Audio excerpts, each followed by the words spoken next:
Welcome back.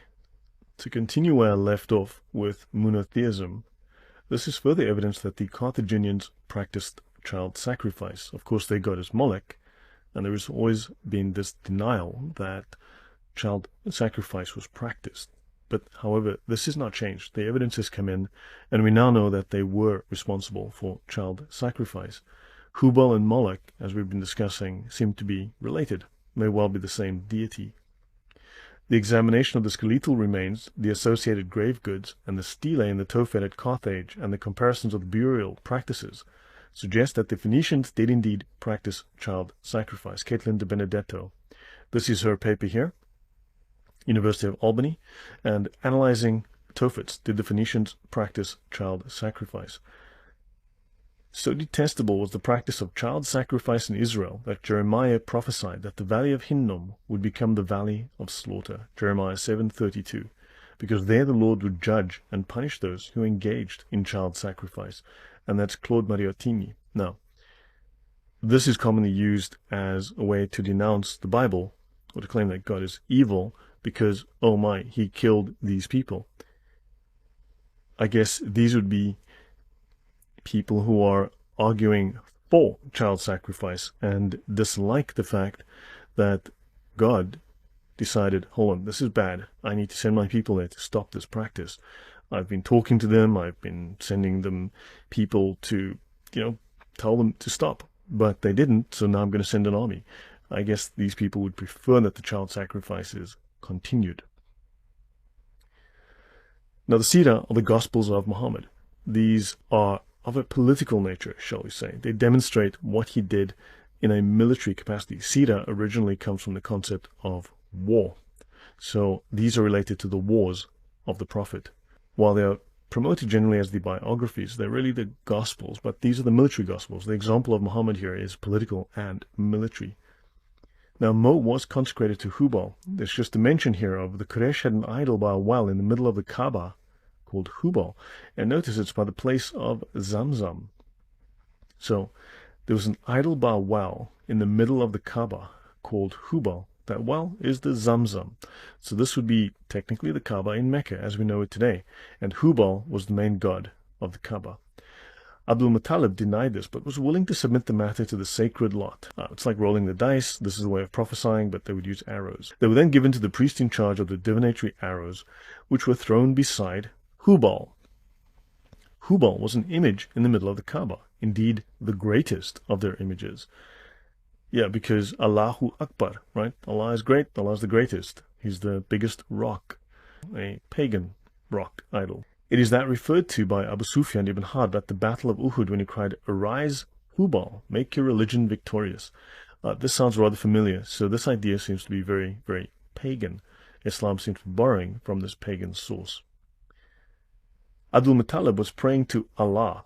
This is, don't forget, prior to Muhammad becoming a prophet, prior to him revealing about Allah. So who was Allah then? Well, Allah was Hubal. Who was Hubal? Hubal was Moloch.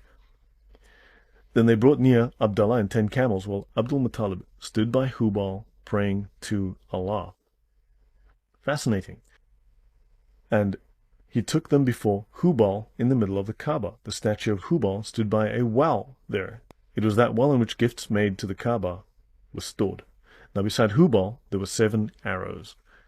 So this place was a place for divination, for trying to determine the future, and clearly it was some kind of occult practice. And again, we have the Kaaba and the mention of Hubal. The main god is Hubal. So Muhammad's family were pagans. They worshipped the pagan gods. And this pagan god was called Allah, the god of the Kaaba. Abdullah was Abdul Muttalib's favorite son. That's the father of Muhammad, Abdullah. Okay, who was Allah prior to Muhammad? Well, Allah was again Hubal, the pagan god. He was the father of the apostle of Allah. Interesting. And Abdul Muttalib stood by Hubal praying to Allah. Right, stood by the statue Hubal praying to Allah.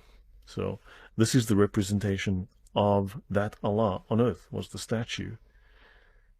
Hubal being the greatest or most revered of the idols of Quraysh in Mecca. Now, if they wanted to circumcise a boy, or make marriage, or bury a body, or doubted someone's genealogy, they took him to Hubal. Right, so Muhammad would have been consecrated to Hubal.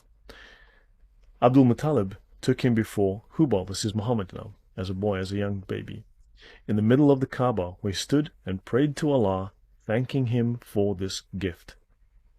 And then he brought him out and delivered him to his mother, and he tried to find foster mothers for him. Now, why would he need to find foster mothers for him if he had a mother? That's an interesting question. Now, notice, Zayd bin Amr stayed as he was. He accepted neither Judaism nor Christianity. And these are some of the very earliest Muslims. They accepted neither Judaism nor Christianity because they rejected them as false. They wanted to find the original religion of Abraham, which they claimed was not Judaism and not Christianity.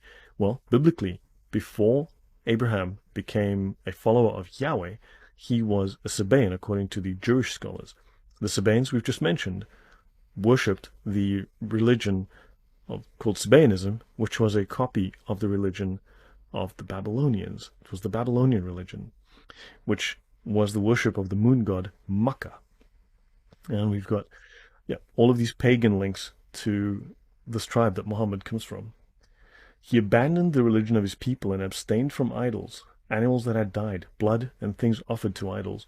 This is a reference to, oddly enough, the Noahide laws. So this is very interesting that they put this in here. So these are the laws of Noah, designed prior to the Ten Commandments, but 5 of these 7 Noahide laws are word for word in the Ten Commandments. So this is an early precursor to the Ten Commandments. Now, many people want to claim that the laws of Noah are evil. That means the Ten Commandments, by definition, would be 50% evil, because half of those evil laws of Noah are the Ten Commandments. Now, he forbade the killing of infant daughters, saying that he worshipped the God of Abraham. And when he says Abraham, he does not mean Yahweh. Muslims do not pray in the name of Yahweh. They do not do anything in the name of Yahweh. And then he publicly rebuked his people for their practices. Zayd, not one of you follows the religion of Abraham, but I. So, he's now going back to, as we've discussed, the original religion of Abraham. Am I to worship one Lord or 1,000? So now he's rejecting polytheism. If there are as many as you claim, I renounce Alat and Al-Uzza, both of them. I will not worship Al-Uzza and her 2 daughters. I will not worship Hubal, though he was our Lord in the days when I had little sense. So Muhammad used to worship Hubal. So now he's going to trade Hubal for another god. And these are the words of Muhammad, I believe. Now, Hubal is a 3rd century immigrant from Syria. And this man, called Amr bin Luhay, he allegedly brought back to Mecca from Al-Balqa in Syria an idol of Hubal. Other sources say he brought it back from Mesopotamia. That again would be Babylon. According to Abu Zayd and others, idolatry is not directly opposed to Tawhid. Oddly, we get constantly spoken of about shirk and idolatry and so on, but idolatry is not directly opposed to Tawhid, since no one would be stupid enough to identify the Creator with a piece of wood. They keep speaking of, we worship the cross, we worship a piece of wood. No, this is not the case. The error of the idolaters, motivated by their desire for a presence, is twofold. And the first being, they suppose that God has a form which enables them to make an image of him. Because don't forget, their idea of Allah is purely like the monad. The monad does not come to earth at any time for any reason, because he's pure spirit and he cannot be defiled. Hence, Jesus cannot be God, because Jesus would be defiled spirit, cannot enter the earth realm, which is cursed and dirty. This again is a Gnostic belief. Origins of Hubal, Smithsonian. From the Smithsonian, the Nabateans worshipped powerful female deities and built lavish shrines in their honor. Archaeologists were stunned by the evidence for the worship of female deities in the ancient city of Petra, long before the introduction of Islam. The Nabateans worshipped 3 female deities: Alat, the goddess, Al-Uzza, the powerful one, and Manat, the goddess of fate. Dr. Glenn Corbett from the American Center for Oriental Research in Jordan said the Nabateans themselves, who lived in Petra, seem to have worshipped in particular the goddess Al-Uzza, who is simply termed the mightiest. It must be known that Muhammad and his wife also worshipped Al-Uzza. Now, here's the pagan Muhammad from Arthur Jeffrey. The Quran mentions 2 prophets. It claims a prophet from infancy. Of John, we're reading Quran 90, verse 13. O John, take the book with strength, and we have given him al-hukm, the prophetic office, wisdom, supposedly, as a child. Of Jesus, reading Quran 19, 29 and 30, that while an infant he said, I am a servant of Allah. He has given me the book and made me a prophet. Now, Jesus did not bring a book, but this is the Islamic claim. This is Jesus from the Gospel of the Infancy and the John in the Mandaean Gnostic teaching. Mandaeans are Gnostics, these are Gnostic Gospels, these are Gnostic versions of these people. Allah says to Muhammad in Quran 93, 6 and 7, "Did he not find thee an orphan and give thee shelter, find thee wandering in error and guide thee?" The words Dalan and Hada in the original Arabic make it obvious that the reference is to Muhammad being found by Allah in a false religion and then guided to the true, as the older exegetes recognized. Of course, over time, Islam has changed the way it interprets things to try to make things neater, cleaner, take away anything that might be embarrassing or was embarrassing. Efforts were made later to claim it as being taken into his grandfather's home.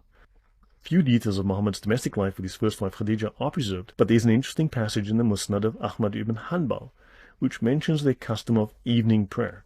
In this tradition, a neighbor of theirs tells how he overheard Muhammad saying to his wife, "O Khadija, by Allah, I will not worship Allah, nor Al-Uzza, by Allah, I will not perform worship again."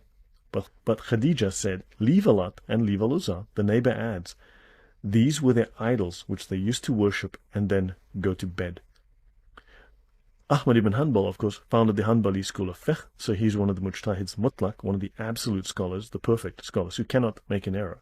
He's telling us here, according to this tradition, Muhammad worshipped these pagan gods and goddesses. Finally, we may draw attention to a still more conclusive instance of Muhammad's association with the ancient pagan worship, where we are actually given the words of a confession from his own lips that in his younger days he had sacrificed a white ewe to Al-Uzza. The passage was given by Yaqut al-Hamawi in the article on Al-Uzza in his Geographical Dictionary. It runs as follows. Said Abu al-Mundir, it has reached us that the Prophet made mention of her, Al-Uzza, one day and said, "Why, I made an offering of a reddish white ewe to Al-Uzza when I was following the religion of my people." So his people were pagan worshippers. Al-Uzza is one of the three idols of the Kaaba mentioned by name in the Quran, and whose name was used by the Quraysh in their battle cry, so that she seems to have been the most important of the many deities worshipped at Mecca, if not the original goddess of Mecca. Very interesting. So there's a story here, a historical story, which Muslims work very, very hard to deny.